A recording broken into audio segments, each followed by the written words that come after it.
से चप्पल से मारेगा उस रुको എന്താ സംഭവം നിങ്ങൾക്ക് അറിയോ? റിനു, ബീച്ചിൽ ഇത്രയും പ്രശ്നം എന്താന്ന് വെച്ച് കഴിഞ്ഞാൽ നാടോടികൾ ആൾക്കാർ വന്നിട്ട് ഇവിടെ സ്ത്രീകളും ചെറിയ കുട്ടികളൊക്കെ മദ്യം കഴിച്ചു ഡ്രഗ് അടിച്ചിട്ട് അടി ഉണ്ടാക്കുക, ചോദിക്കാൻ വന്ന നാട്ടുകാരെ കയറി തല്ല, അവരെ തീറ്റയും കൂടിയൊക്കെ ബീച്ചിലെ നശിപ്പിക്കുക. ഇവരെന്ന് വെച്ച് കഴിഞ്ഞാൽ പിരിവേറെ ഗുണ്ടാ പിരിവ് മാറിയാ, ചെറിയ കുട്ടികളെ അയച്ചിട്ടിട്ട് കാല് പിടിപ്പിച്ചാണ്ട് പൈസ വാങ്ങില്ല, ചെറിയ കുട്ടികളൊന്നും അടിക്കുക, ടോയ്സ് പിടിച്ചു പറിക്കുക, അങ്ങനെ പോലീസുകാരെ വരെ ഒരു അടിക്കുക, ചെരുപ്പ് ഊരി അടിക്കുന്നു പറഞ്ഞിട്ട് ഇവിടെ അക്രമം അയച്ചിട്ട് നാടുകൾ നാട്ടുകാർ മൊത്തം ഇറങ്ങിയിട്ട് പോലെ ഓടിച്ച് ബീച്ചിൽ വില കണ്ടു കഴിഞ്ഞാൽ ₹1 ഞങ്ങൾ കൊടുക്കും. ഇതുപോലത്തെ ആൾക്കാരൊക്കെ കാണുമ്പോൾ പേടിയാണ്, പിള്ളേരെപ്പെടുത്തുകാർ. ഇതിന് മുമ്പ് അത് ഇപ്പോഴും അത് എങ്ങനെയാണ് പിള്ളേരെപ്പെടുത്തുകാർ, കള്ളന്മാർക്ക് നാടോടികളായിട്ട് ഒരു വരുന്നവർ. ആ ബീച്ച് നല്ല സംഭവമാണെങ്കിൽ പോലും തന്നെ കൊച്ചു കുട്ടികളെ ടോയ് അടിച്ച് വെള്ളം അടിച്ച് പ്രശ്നം ഉണ്ടാക്കുക, പോലീസുകാരെ കയറി തല്ലി എന്നൊക്കെ പറയുമ്പോൾ അവർ ചില്ലറക്കാരല്ല. It's a very dangerous.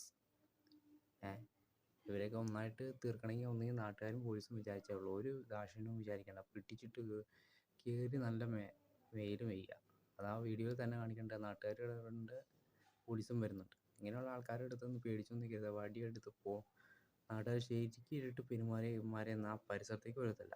കാരണം ഇനി അവരവിടെ താമസിക്കാന്ന് വെച്ച് കഴിഞ്ഞാൽ വളരെ വളരെ ഡേഞ്ചറസ് ആണ്.